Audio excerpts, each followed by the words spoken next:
Hola, ¿qué tal? Bendiciones. ¿Cómo están todos ustedes, queridos amigos, hermanos, hermanas de toda Latinoamérica? ¿Cómo están ustedes? Bueno, espero que hayan tenido un excelente mes de noviembre. Ya estamos por finalizar. Estamos hoy día em, aquí para compartir una enseñanza. Eh, Estuve por hacer, estaba a punto de grabar el video de Leviatán y los demonios marinos y el Señor no me lo permitió porque ahora igual me ha hablado de que vamos a entrar en esto de lo de Babilonia, pero le vamos a dar, ¿cómo se dice? Le vamos a dar un, un retroceso un poco para alinearlo con lo que vamos a enseñar en el mes de febrero, porque el mes de febrero obviamente se celebran carnavales en muchos lugares del mundo, entonces ahí vamos a compartir lo del Leviatán y los demonios marinos, y obviamente ya empezamos el noviembre de diciembre a alinearnos un poco más con lo que sigue de todo esto, que es mucho lo que tiene que ver con Babilonia, y vamos a hablar de los espíritus de la Navidad, así que no se lo pierdan el próximo mes. Y en enero ya posiblemente estamos empezando con lo del espíritu de Baal, ¿no? Entonces todo eso va a seguir consecutivamente, así que solamente el Leviatán y los demonios marinos van a pasar al mes de febrero, que se alinea más con eso, y también porque hay algo más que tengo que estudiar, que Dios me está revelando. No solo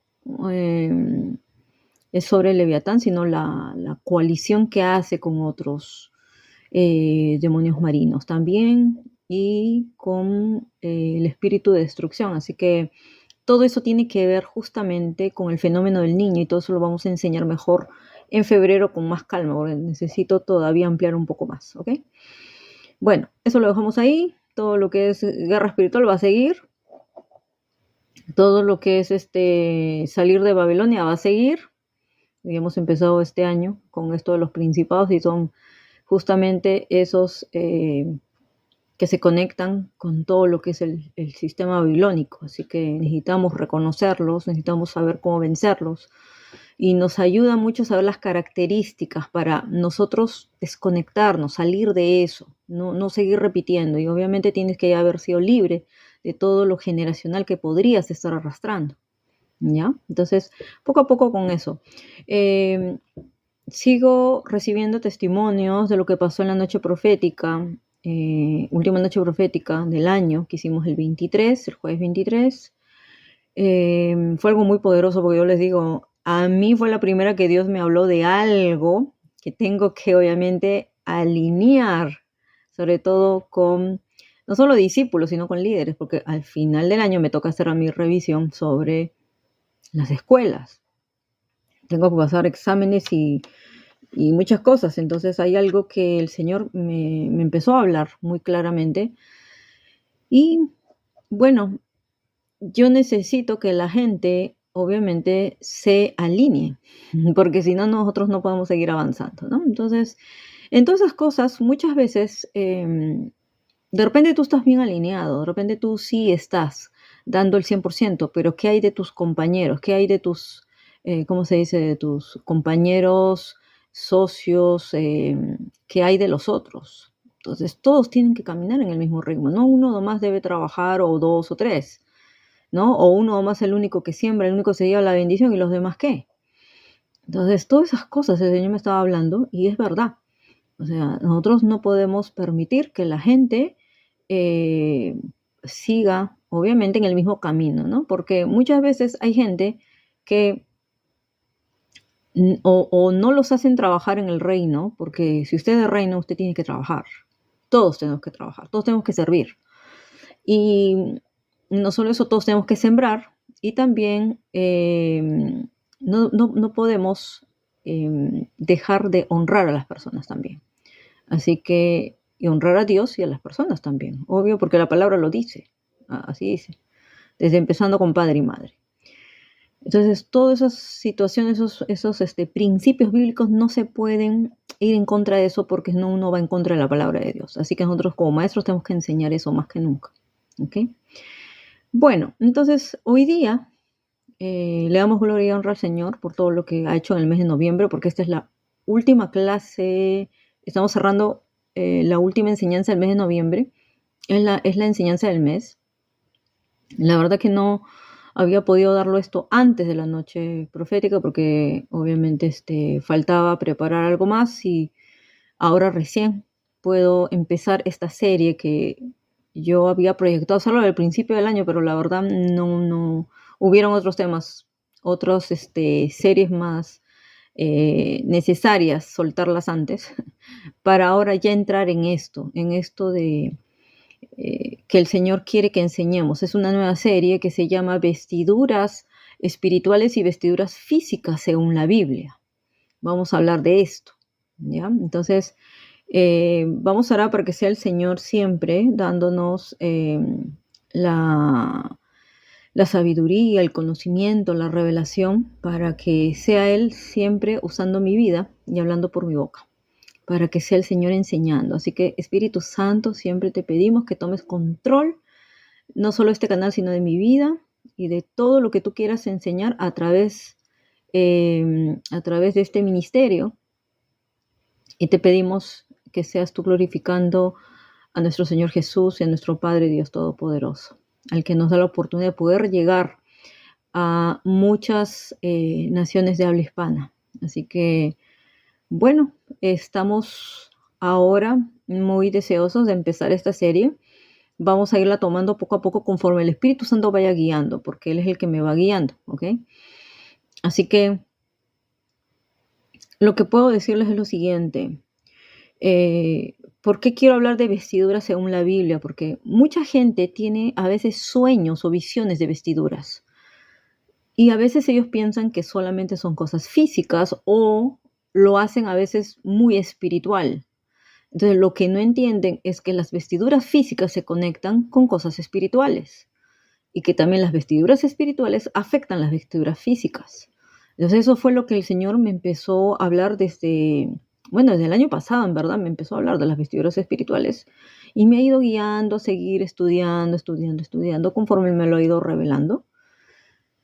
Y de todo esto, obviamente, ahora recién, me da la luz verde para poder enseñar esto. Y es en base justamente a la palabra, iniciando desde el Antiguo Testamento. ¿Amén? Entonces, hoy día vamos a empezar viendo la primera parte de las vestiduras espirituales y físicas según el Antiguo Testamento. Vamos a ver las vestiduras de misericordia, las vestiduras del favor de Dios, las vestiduras de purificación, las vestiduras de santidad, las vestiduras de justicia. Así que vamos a empezar viendo este tipo de vestiduras para poder también reconocer y aprender a interpretar también los sueños. Cuando usted se vea, por ejemplo, se vea así, como lo que vamos a contar ahora. Y vamos a iniciar rápidamente con el Génesis 3. Vayamos al Génesis 3, porque todo se origina siempre desde el paraíso, porque ese fue el diseño de Dios. El diseño de Dios fue, obviamente, crear un paraíso que iba a ser un lugar, obviamente, donde nosotros pudiéramos, ¿no? Podríamos estar cara a cara con Dios, donde el Señor se paseaba, ¿no? Hablaba cara a cara con Adán, y también con Adán y Eva cuando creó Eva. Así que esta pareja fue privilegiada con eso, de poder vivir en un paraíso donde ellos obviamente podían cuidarlo, guardarlo, y ahí ser siempre, tener esa intimidad con el Señor, ¿no? Pero ahora nosotros podemos tener acceso a eso, aún después de la caída del hombre, a través de Cristo Jesús. Entonces, a través de Él somos redimidos, somos salvos, y podemos, otra vez, Él nos reconcilia con el Padre, y otra vez podemos buscar de esa intimidad con el Señor. Amén. Entonces, a través ya del Espíritu Santo que nos ha sido dado, es diferente ahora nuestra comunicación con Dios.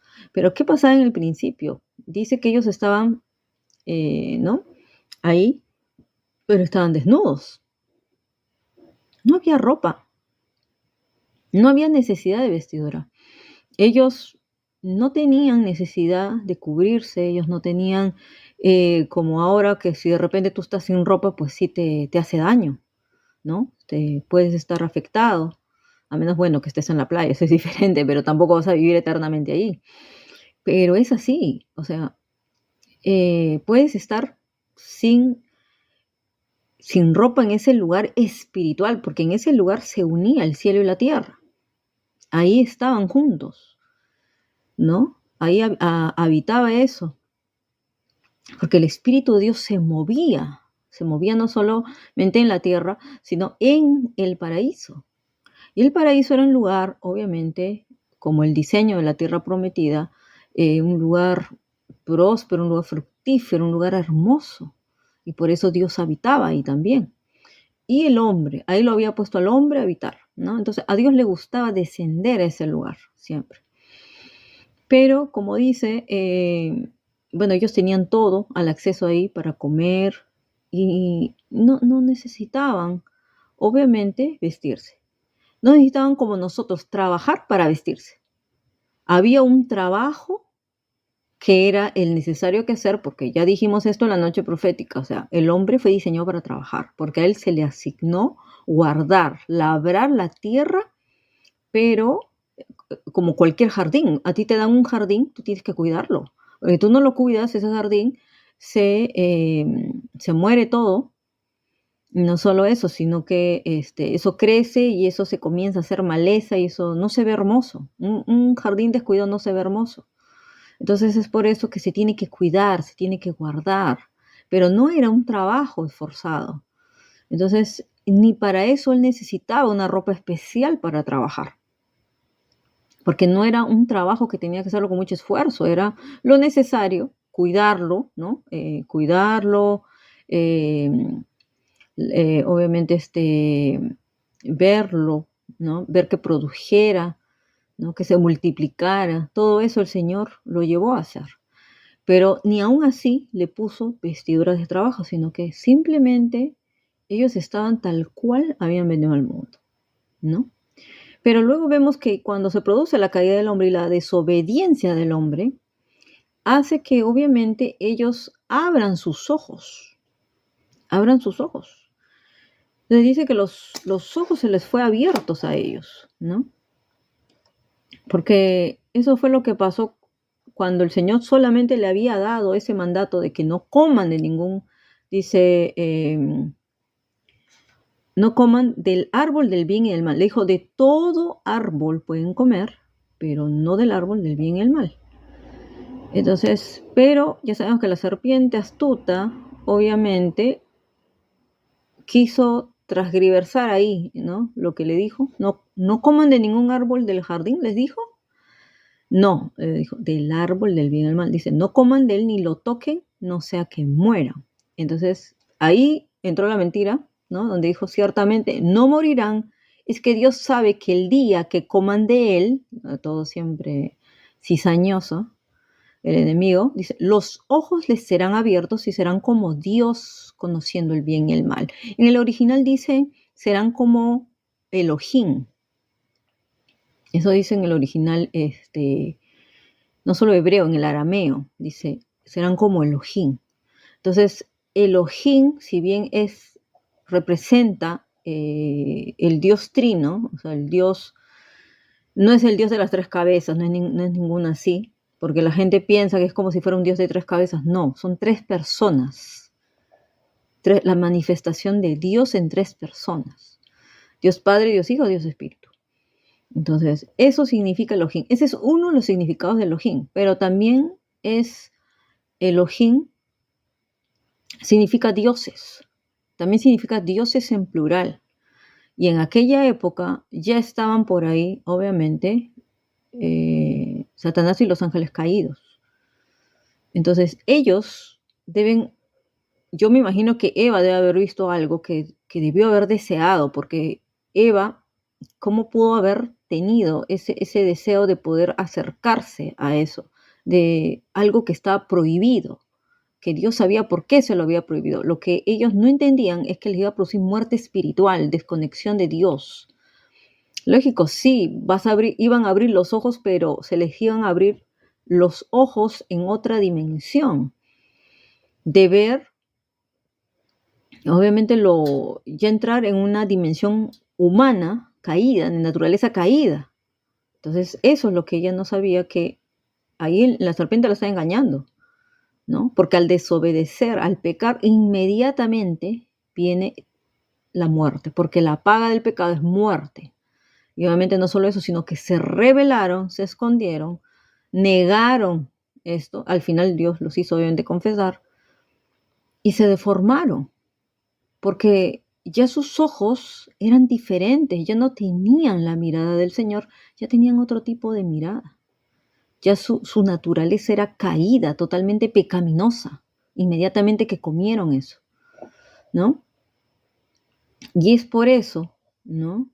Porque acá dice que la mujer vio que el árbol era bueno para comer, que era atractivo a la vista y que era codiciable para alcanzar sabiduría. Por eso, ¿qué tipo de sabiduría había ahí? ¿Qué tipo de sabiduría? Era la sabiduría demoníaca, la sabiduría de la serpiente. Es por eso que él les tentó que la comieran. Y esa es la sabiduría con la que nos alimentamos en el mundo, cuando nosotros no conocemos de la sabiduría de Dios. Entonces, eso le pareció a ella atractivo. O sea, imagínense, es con encantamiento, con hechizo que te quiere atraer siempre Satanás y tentarte, hacerte algo atractivo, cuando en verdad lo que te está trayendo, te va a traer es muerte, muerte espiritual o muerte aún natural podría ser también, ¿no? Por ejemplo, como la gente que cae en las drogas, ¿no? La gente que cae en el alcohol, pero que cae ya como adicción, ¿no? Entonces, luego que el Señor los confronta y el Señor les hace confesar, lógicamente, y se tratan de excusar diciendo que la serpiente lo engañó y al otro que la mujer lo engañó. Bueno, el Señor declara los juicios acá, tanto a la serpiente como a la mujer, como al hombre. Las maldiciones cayeron, porque siempre las maldiciones vienen por causa de la desobediencia, no porque Dios sea el anhelo de Dios maldecirnos, no. Él no puede ir en contra de su palabra, hay un pago para todo. Entonces la desobediencia tiene que ver con la iniquidad y por eso trae maldición, maldición. Y es por eso que si nosotros estamos en iniquidad, en pecado y en rebeldía, pues todas esas maldiciones sí nos van a caer. Pero el que ya está en Cristo Jesús redimido, ya salió de todo eso, todas esas maldiciones no se cumplen. Ya eso deja pasar, pero eso lo vamos a dejar para otra vez. Y no nos vamos a otro lado, ¿no? Vamos a leer solo el número 21, 3:21 para terminar con esto, donde dice, luego el Señor, ¿no? Luego que ya declaró todo, las maldiciones aún para el hombre, dice, luego el Señor Dios hizo vestidos de piel para Adán y para su mujer y los vistió. Y el Señor Dios dijo, he aquí que el hombre ha llegado a ser como uno de nosotros, conociendo el bien y el mal. Claro, conociendo el bien y el mal, la diferencia es que en Dios no hay maldad, pero sí sabía, obviamente, que el enemigo había tomado todo el conocimiento que obtuvo, no solo en el cielo, sino en los cielos, para poder hacer maldad. Es por eso que eso estaba ahí prohibido. Dice, ahora pues que no extienda su mano, tome también del árbol de la vida y coma y viva para siempre. Obviamente que para ser inmortal. Y ya de ahí fueron arrojados, ¿no? Dice, arrojados para que, dice, Dios los arrojó del jardín del Edén para que labraran la tierra de la que fue tomado. Los expulsaron, ¿no? Los sacaron. Y dice que ahí ya pusieron un querubín, lógicamente, en el lugar para cuidar. Bueno, aquí esta vestidura de piel era una vestidura, obviamente, en primer lugar, de la gracia de Dios, de la misericordia de Dios, de un modelo de la redención, porque esas vestiduras solo pudieron haber sido hechas de un cordero. Entonces, al hacer para poder poner esa vestidura de piel, tenía que haber sacrificado un cordero. Entonces, al sacrificar el cordero, pues eso iba a redimir, los iba a redimir a ellos, ¿no? Los iba a redimir y les iba también a representar la salvación que iba a venir para ellos y su descendencia, porque Dios les da la oportunidad de que a través de su descendencia pudiera venir el plan de salvación y redención para la tierra que estaba en Cristo Jesús. Entonces vemos aquí la protección de Dios Padre Todopoderoso, porque es un Dios de misericordia, sea como sea, a pesar de lo que hayamos hecho, Él nos cubre, ¿no? Aún dice que donde obviamente hay, que el amor cubre multitud de pecados, ¿no? Y que donde abundó el pecado, sobreabundará la gracia. Y es así como el Señor en su gracia los viste. ¿Por qué? Porque al ser expulsados, pues ya el clima era diferente, porque ahí el paraíso tenía un clima diferente, un clima que obviamente era más espiritual que físico, porque el Espíritu de Dios se movía allí, ahí estaban ángeles, habían ángeles, pero también rondaban demonios, lógico, por eso la serpiente entró, se infiltró. Entonces, ahí en ese lugar era un lugar que Dios había creado, ¿no? Para el hombre y para él, para que él habitara en intimidad con ellos. Y los cubre con esas vestiduras para que obviamente vamos a ver que representa algo físico, sí, porque tenía que cubrirlos, porque ellos ya iban a sentir el frío. Por ejemplo, ¿qué representan estas vestiduras que yo tengo, que son de lana? Que ya hace frío acá, aquí ya hace frío, acá ya hay nieve. Si yo no me he visto apropiadamente, pues obviamente pues me puedo enfermar. Entonces Dios no quería que ellos se enfermaran. Dios no quería que ellos se enfermaran, porque sea como sea, era su creación. Sea como sea, ellos estaban siendo llamados al camino de la salvación y la redención. Dios les estaba dando una oportunidad para que ellos se arrepintieran y pudieran vivir realmente ahora sí, pero ya a través del sacrificio, ¿no? Sacrificio de corderos, que eso también vemos que lo ve Abel como ejemplo y Abel lo hace, no Caín. Y por eso es que Dios los puede cubrir y proteger. Físicamente significa obviamente la protección, el cuidado, para que no tengas frío, para que no te enfermes, para que te proteja de cualquier cosa, ya tienes que vestirte, ¿no? A partir de ahí comienza ya, yo creo que a partir de ahí comienza el inicio de la industria textil, porque a partir de ahí se tenían que matar animales para poder vestirse, como fue en el comienzo, y ya luego se empieza a fabricar esas vestimentas según conforme, bueno, ellos van teniendo los conocimientos textiles y también el Señor les da la orden, vamos a ver más adelante cómo les da la orden que tienen que ser las vestiduras escogidas, obviamente, para el servicio. Pero hasta aquí termina, obviamente, lo de Adán y Eva, que ellos, ahí en el paraíso, comienza el inicio de las vestiduras. Y las vestiduras, obviamente, esas vestiduras físicas, en lo espiritual representaban la gracia, el amor, la misericordia de Dios, la redención y la salvación. Eso representaba a través del Cordero inmolado. Bueno, seguimos en el Génesis y vamos a ir rápidamente a Génesis 35. En Génesis 35 vemos la historia de Jacob, que también era un personaje al que Dios se le reveló en intimidad, en algo que representaba obviamente ese lugar donde Dios se le había aparecido, que era Betel. Sabemos del encuentro que tuvo, ¿no? con los ángeles y donde el Señor se le manifestó, donde él escuchó la voz del Señor. Bueno, Jacob regresa a Betel. Sabemos que a él Dios se le revela porque al comienzo él era el Dios de sus padres, el Dios de su padre Isaac, el Dios de su abuelo Abraham.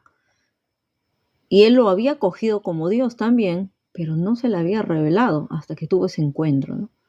Y luego ya vemos que él obviamente aprende un caminar y una dependencia con Dios y es uno de los que obviamente continúa las enseñanzas de sus padres, porque también él repite lo del diezmo,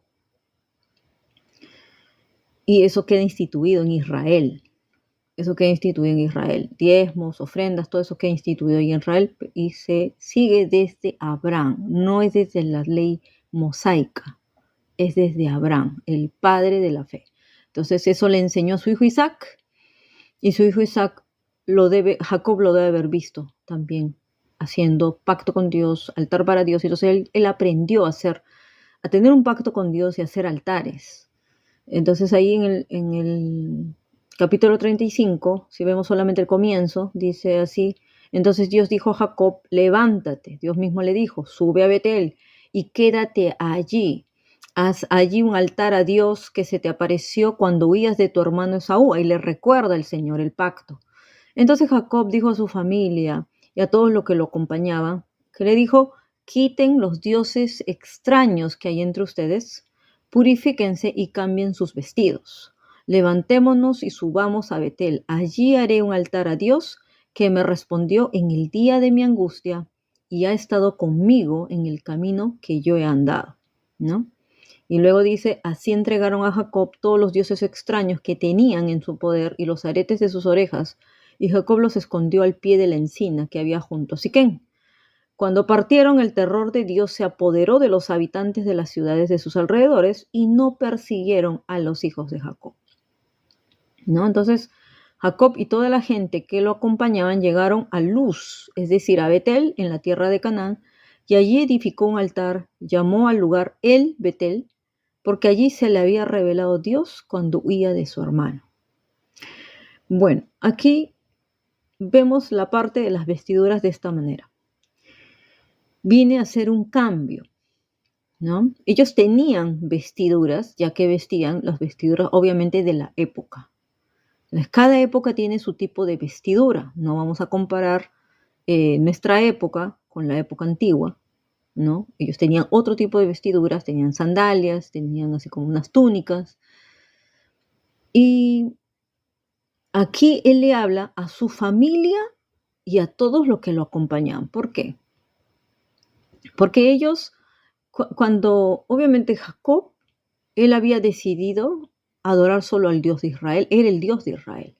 Pero si bien vemos que él se casó, obviamente, bueno, con las hijas de Labán, le fueron entregadas, y también tenía sirvientes.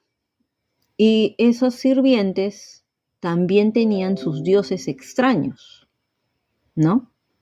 Ellos tenían sus dioses extraños. Ellos adoraban a otros dioses porque ellos venían de una tierra, justamente, donde se adoraban a otros dioses. Entonces muchas veces nos va a tocar así, estar trabajando o viviendo con gente que tiene dioses extraños. Pero nos corresponde a nosotros, obviamente, así como Jacob, si lideramos, obviamente, impactar, influenciar en ellos de tal manera que ellos dejen a sus dioses extraños y que vean el poder de Dios, que Él mismo va a aterrorizar a nuestros enemigos. Entonces aquí estas vestiduras significaban obviamente el cambio que ellos tenían que dar en su vida con purificación, ¿no? Porque le dijo, quiten los dioses extraños que hay entre ustedes, porque él sabía que tenían otros dioses. Y él no los podía tolerar si entraban a Betel, porque Betel era un lugar espiritual donde había una conexión espiritual con una puerta dimensional que accedía al cielo. Y vamos a hablar de eso el próximo año, donde vamos a ver lo de las puertas del cielo, puertas del infierno. Todo eso vamos a hablar el próximo año, porque es el año de las puertas. Entonces, aquí él conocía del valor espiritual de Betel. No era solo un lugar físico, era un lugar espiritual, era un lugar santo. Era un lugar santo. Decía, ¿no? Escalera al cielo, puerta del cielo.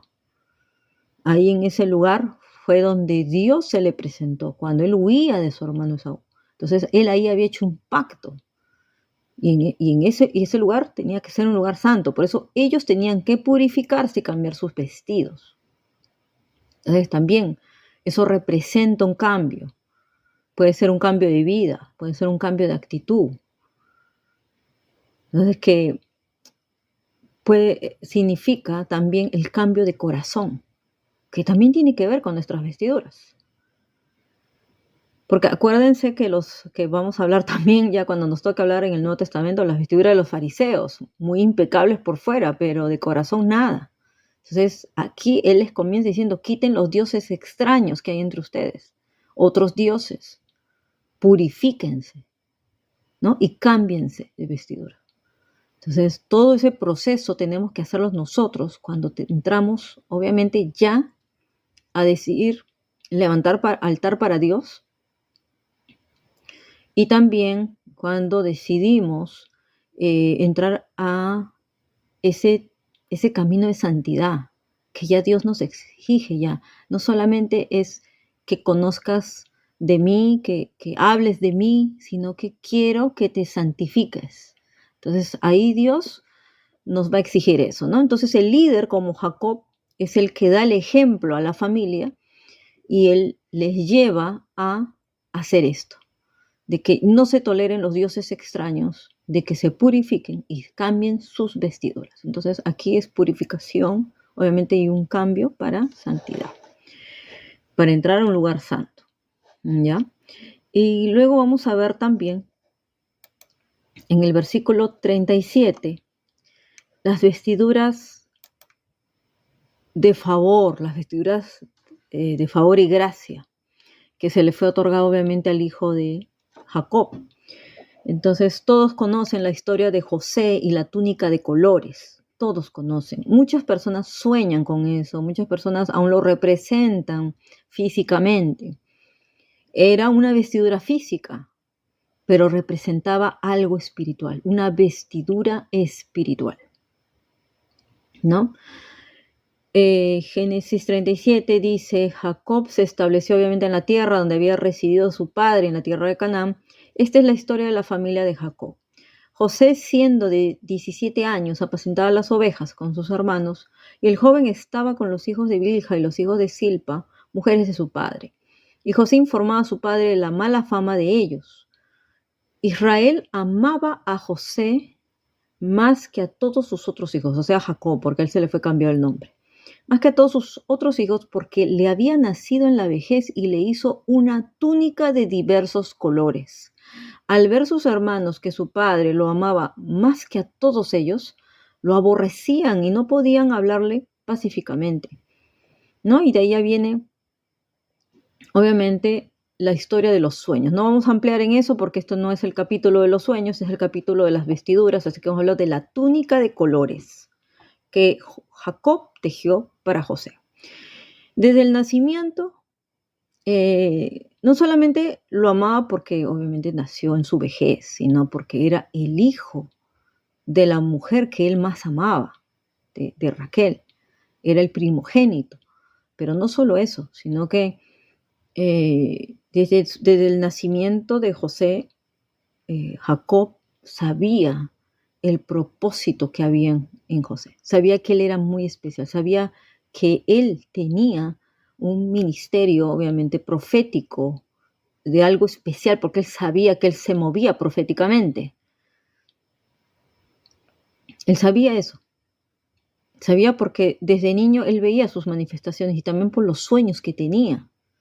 Aunque él no los entendía totalmente, pero él sabía que Dios le hablaba a él de una manera diferente y no a los demás, porque los demás estaban apartados de Dios. Los demás no tenían la comunicación, la conexión que tenían como él. ¿Por qué? Porque él ya había sido marcado, obviamente, para ser un profeta de gobierno, un profeta con unción administrativa. Y tenía la unción profética de los sueños proféticos y de la interpretación de sueños. Ese es el ministerio de José. Entonces, su padre no llegó a ver la magnitud de todo lo que Dios tenía planeado, pero sabía que Dios tenía un plan especial con él, sabía que tenía algo especial con José, y por eso lo amaba, y lo amaba porque también su corazón era diferente al de sus hermanos. Y él quería representar esa unción profética que había en él a través de esa túnica de colores, ¿no? Que también podríamos decir que es como un manto de colores, pero era una túnica. Entonces esa túnica de colores causó envidia, causó celos.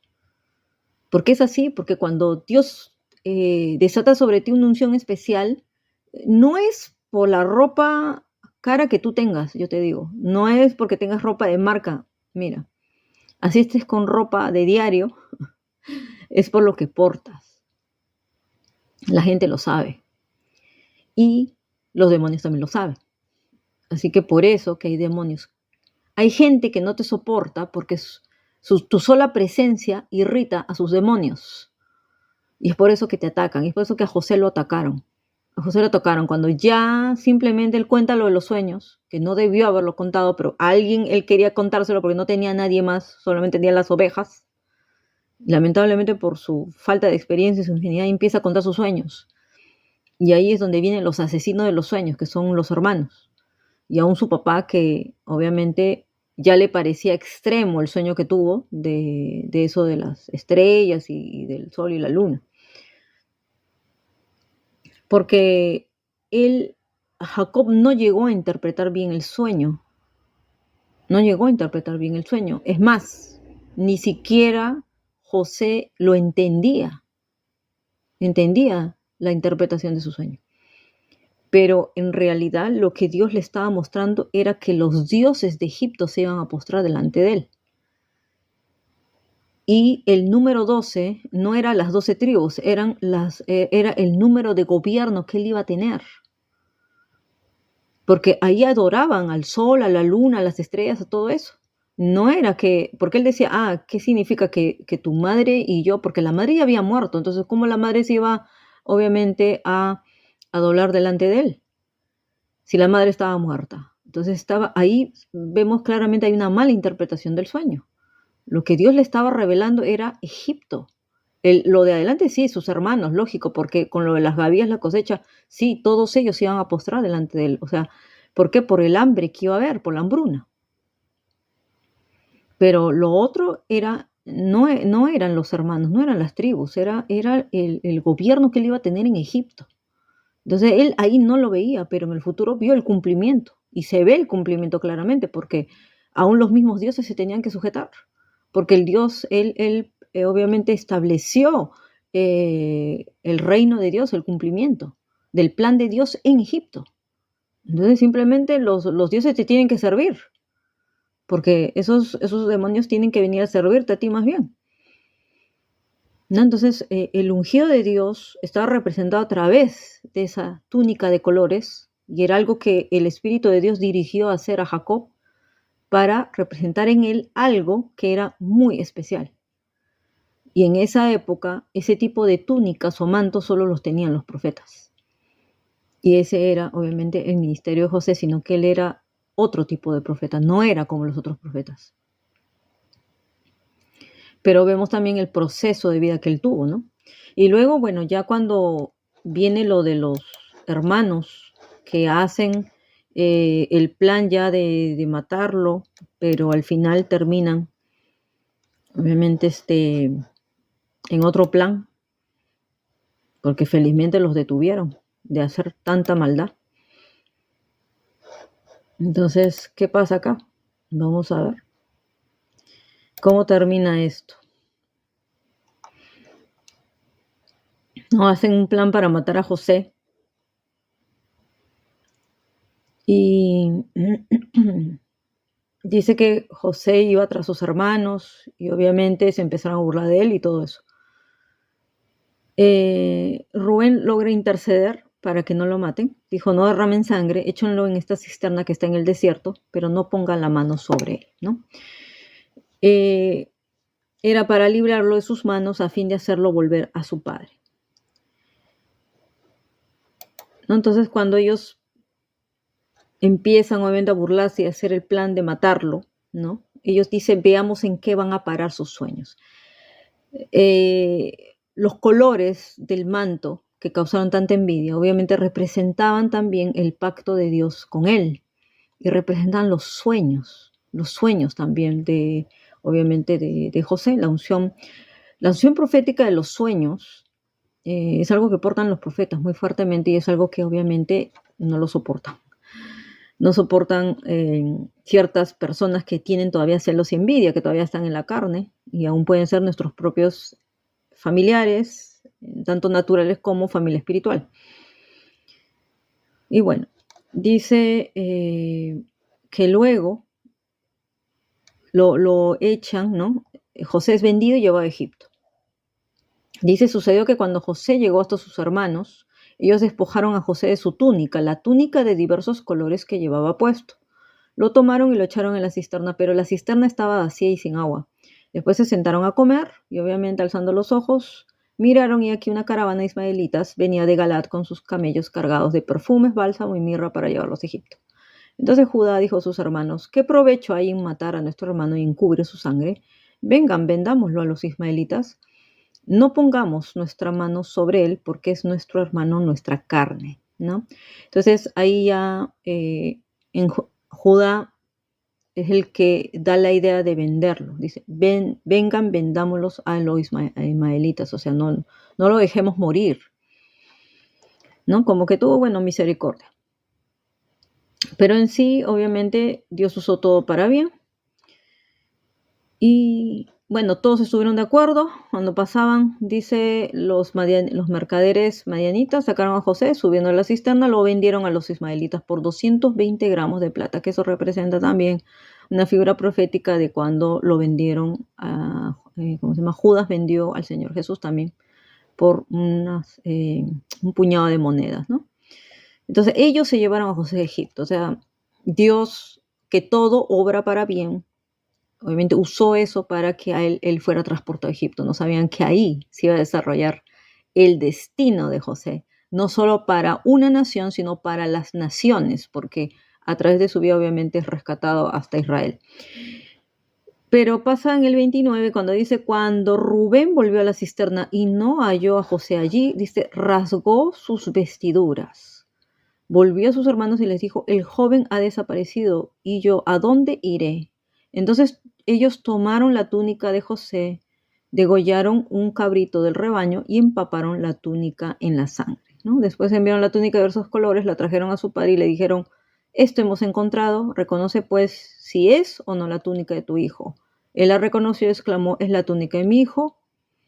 Alguna mala fiera lo ha devorado, ciertamente José ha sido despedazado. Entonces Jacob rasgó sus vestiduras, se cubrió con cilicio y guardó duelo por su hijo muchos días. Entonces ahí vemos en lo que termina eso, mientras obviamente empezaba el viaje de José en la vida que él iba a tener, ¿no?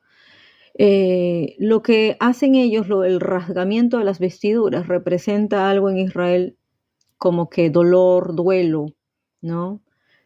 Porque eso también hace Jacob, se rasga las vestiduras, dice, se cubre con cilicio, que es como llenarse de polvo, algo así, tirar polvo sobre eso, y guarda duelo por sus hijos. O sea, prácticamente es una costumbre en Israel, era esa costumbre, no sé si hasta ahora lo hacen, pero era una costumbre en esos tiempos para cuando uno guardaba duelo, uno se rasgaba las vestiduras, representaba como la muerte, el dolor, el duelo, y se echaba silicio, ¿no? Es como si representara enterrarse prácticamente con la persona.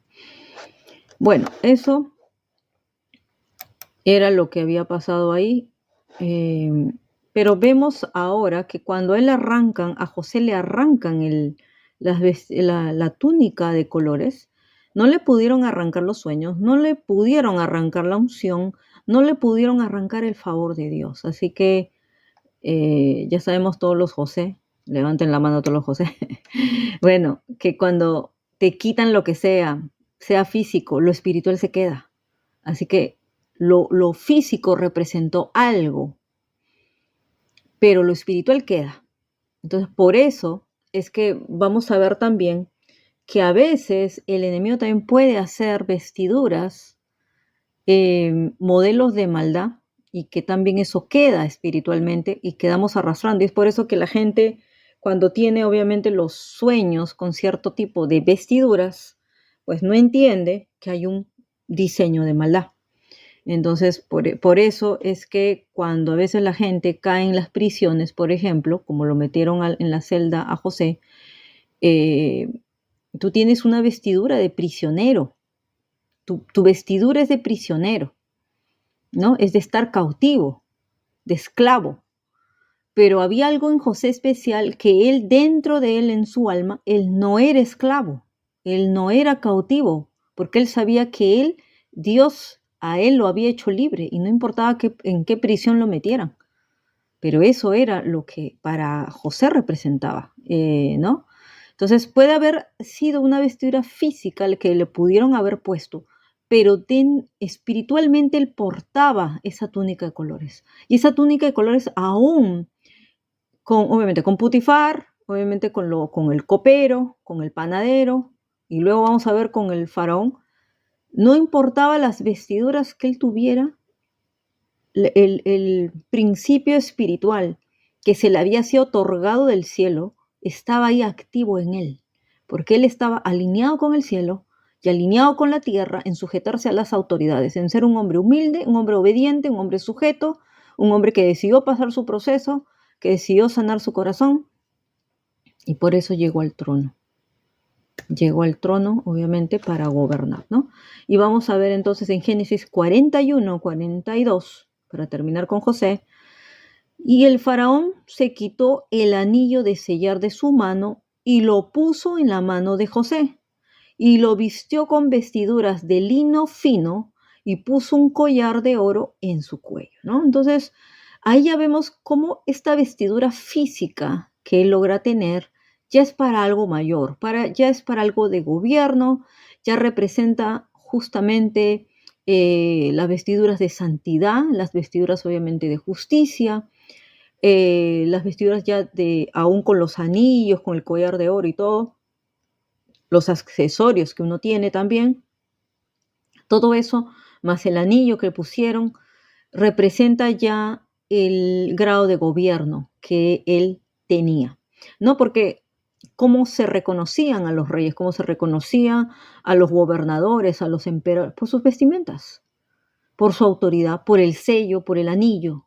Tienes un anillo, pues el anillo representa algo, representa autoridad, tu cetro, tu corona, ¿no? Lo que pudieras portar, más las vestimentas. Más las vestimentas, entonces eso representaba tanto algo físico como algo espiritual. Y así es.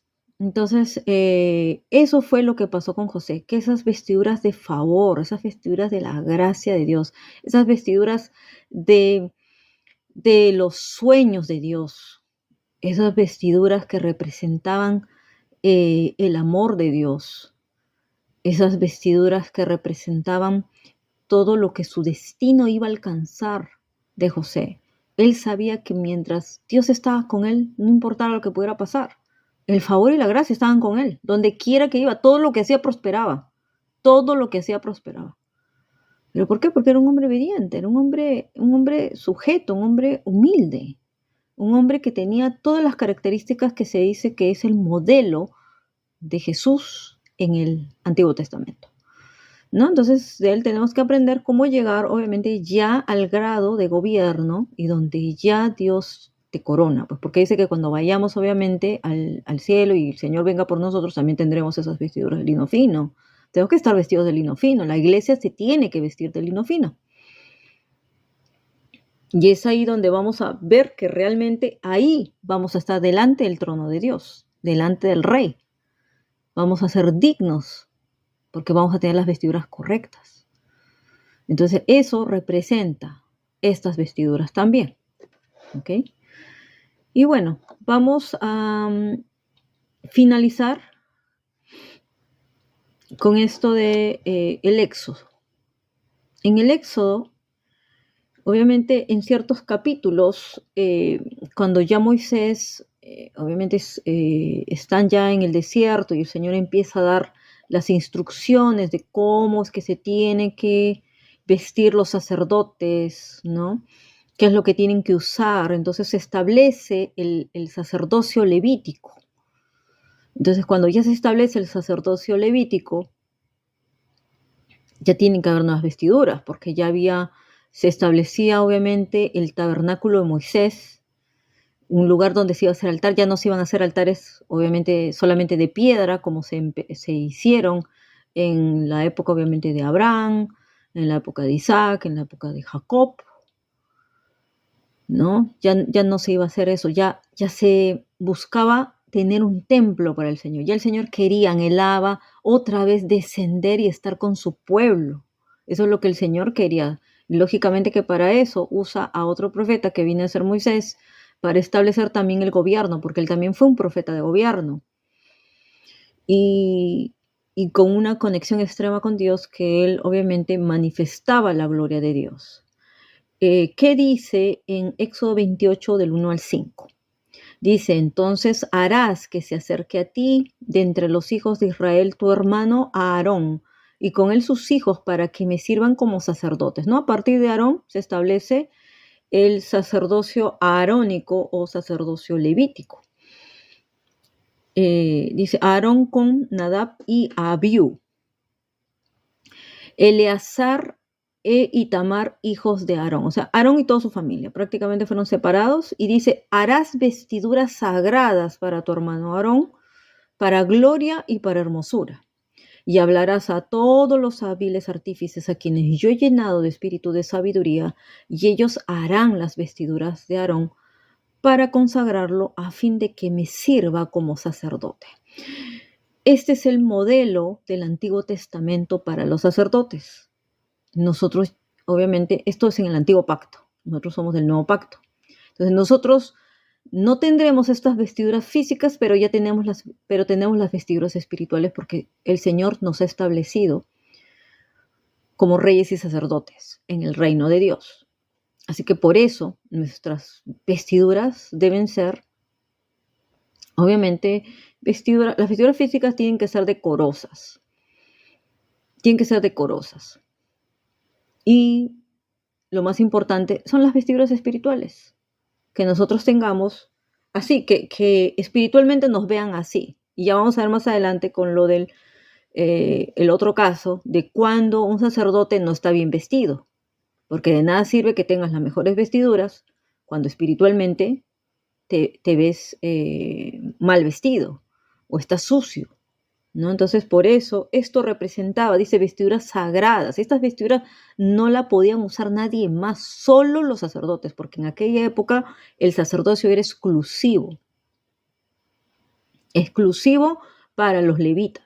No había nada más. Ya vemos que después, obviamente, el sacerdocio se corrompe, pero ahí fue instituido, ¿no? Porque dice, para gloria y para hermosura. ¿Por qué? Porque ellos tenían que ministrar la presencia de Dios, tenían que ejecutar los sacrificios que eran para Dios en el altar. Entonces, delante de la presencia de Dios tienes que vestirte bien, tienes que estar bien, tienes que estar presentable. Entonces, por eso es que uno, antes de entrar al trono de la gracia, uno tiene que entrar. Obviamente, ya no como antes se hacía con corderos y todo eso, sino que hacerlo a través del sacrificio del Cordero, porque es por medio de nuestro Señor Jesucristo que tenemos acceso y entrada al trono de la gracia de Dios. Pero para eso ya tenemos que habernos limpiado, tenemos que habernos purificado, porque vamos a ver que a los levitas se les establece que ellos no pueden entrar a hacer nada ni a tocar nada, siempre y cuando estén purificados, siempre y cuando estén consagrados, viviendo una vida santa para Dios. Así que esas vestiduras representan santidad, consagración. Eso representaba. Vemos Éxodo 29, el 5 a 6, y dice, y tomarás las vestiduras y pondrás sobre Aarón la túnica, el manto del efod y el pectoral, y lo ceñirás con el cinto tejido de efod, y pondrás la tiara sobre su cabeza, y sobre la tiara pondrás la diadema santa. ¿No? Entonces vemos que ahí el Señor empieza a hacer una representación con lo de las tribus, con los colores, con lo que representaba todo en su templo. Tenían ese manto, ese pectoral, el cinto, ¿no? Tejido. Así se viste un sacerdote, así espiritualmente se ve un sacerdote con su tiara en su cabeza, una diadema santa, porque Dios nos pone coronas, lógico, para eso también. Así que todas las vestiduras muchas veces tienen que ver con accesorios, que son coronas, pueden ser también cintos, ¿no? Anillos, collares. Todo eso es algo que con lo que uno viste. Entonces puede ser algo físico, pero va a representar algo espiritual. Y hasta los colores representan algo espiritual, ¿no? Y vamos a ver Éxodo 39:1, ¿ya? Y con esto ya finalizamos. Dice, además de la tela azul, púrpura y escarlata, hicieron vestiduras finamente tejidas para ministrar en el lugar santo. Y también hicieron las vestiduras sagradas para Aarón, tal como el Señor había mandado a Moisés, ¿no? Entonces, azul, púrpura y escarlata, ¿no? El azul obviamente representa generalmente las cosas celestiales, las cosas de lo que tiene que ver, ¿no? con el cielo, es un diseño del cielo que baja eh, representado a través de este color, obviamente azul, ¿no? Y también vemos el púrpura, que es un color de realeza, ¿no? Y el escarlata, obviamente, el color rojo que representaba la sangre de Cristo. Y todo eso era finamente, dice, tejido para ministrar en el lugar santo. Entonces, todo esto se mezclaba. Entonces, el diseño, todo eso tenía que ser perfectamente diseñado con el diseño del cielo. Por eso representa las cosas celestiales. El color azul, el color púrpura, la realeza, el escarlata, la sangre de Cristo, que es por el que tenemos acceso, obviamente, al trono, a ser reyes y sacerdotes. No seríamos reyes y sacerdotes si no fuera por la sangre de Cristo, con la que nos compró con ese precio alto, ¿no? Entonces, por eso. Entonces, todo eso representan esas vestiduras sagradas, sagradas para Aarón, porque Aarón estaba llamado a ministrar, obviamente, con toda su descendencia, ¿no? O sea, todos ellos tenían que ministrar en el servicio del sacerdocio, porque luego que moría el papá, se suponía que el hijo continuaba con el sacerdocio y por eso que tenía que vestirse. Entonces, con esas vestiduras se sabía quién era sacerdote ahí. Se sabía quiénes eran los sacerdotes, quiénes eran los que estaban consagrados y quiénes eran del sacerdocio de Leví, ¿no? Entonces, bueno, hasta acá. Vamos a dejar esta enseñanza hasta acá. Creo que hemos visto algo, creo que esto es una introducción a todo lo que vamos a seguir viendo, porque vamos a ver muchos más tipos de vestiduras. Durante toda la Biblia se habla de vestiduras, así que vamos a ver la representación de lo que significa. Y volvemos a repetir, las vestiduras físicas representan algo espiritual, pero aun si no tuvieras esas vestiduras, lo espiritual queda, Así que importante es en lo espiritual cómo estás vestido. Todo esto va a ser algo muy importante para meditar cómo nos estamos vistiendo. ¿Saben por qué? Porque es la misión para preparar el camino del Señor, vestir a la iglesia de lino fino, de vestiduras santas que representan, dice, la acción de los santos. Ahí ya vamos a ver cuando hablemos del Apocalipsis de las vestiduras, ahí vamos a ver eso también, pero esto se conecta con eso, estas vestiduras de lino fino que hemos visto, las vestiduras de santidad, vestiduras de consagración, vestiduras de justicia, porque dice, las obras justas de los santos representan las vestiduras de lino fino. Así que santidad y justicia es lo que Dios está llamando a vestir a la iglesia. Amén. Bueno, gloria a Dios. Gracias, Señor. Gracias por esta enseñanza. Gracias por tu sabiduría y esperamos, obviamente, continuar con esta serie el próximo mes. Vamos a seguir durante todo el año hasta donde Dios nos lleve. No sé cuántos capítulos sean, pero hasta donde Dios nos lleve lo haremos. Amén. Y ya luego de las vestiduras vienen la serie de las puertas, que esa también paralelamente la vamos a estar viendo. No sé si después, yo creo que después empezamos con lo de las puertas. Y eso sí es una serie que nos va a llevar, creo, todo el año. Casi todo el año. No sé. Más o menos es lo que veo así. Y vamos a seguir con las enseñanzas de guerra espiritual también. Cómo vencer a todos esos espíritus que se oponen al pueblo de Dios, a la iglesia, a los planes de Dios, pero no pueden vencer porque el que ha vencido es el Cordero. El Cordero es el único santo inmolado que ha vencido y que va a regresar como león. Amén. Amén, gloria a Dios. Entonces, bueno, mis queridos hermanos, será hasta la próxima, que creo que ya nos vemos con la palabra profética del mes de diciembre, que ya la tengo preparada casi, en unos días más. Así que la próxima semana creo que ya esa palabra está siendo soltada, y también como un adelanto del año 2024, algo corto, porque a fin de año sí me toca hacer el mensaje de fin de año, y también ya preparándonos para el 2024 también. ¿Ya? Bueno, Dios les bendiga, queridos hermanos, y también a todas ustedes, queridas hermanas. Que el Señor los bendiga y les siga añadiendo más sabiduría y revelación conforme vayan avanzando y buscando más del Señor. Amén. En el nombre de Jesús. Saludos para todos. Nos vemos pronto. Chao, chao.